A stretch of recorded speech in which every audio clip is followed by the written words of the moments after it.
gaji lambat masuk, klien tak bayar komisen, macam mana nak bayar sewa bulan ni? Kalau lambat bayar sewa, apa akan jadi? Benda first sekali adalah you already breach of contract. Sebab korang dah janji nak bayar sewa pada tarikh sekian-sekian, tapi end up korang tak bayar apa-apa pun.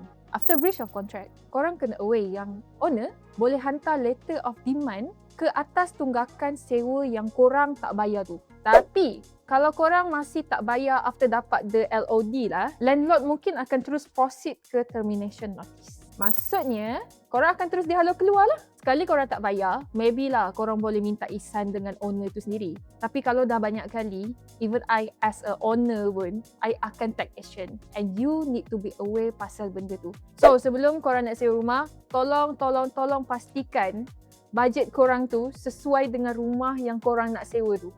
If korang especially Gen Z yang baru belajar something hari ni, apa kata korang follow Gila Hartanah?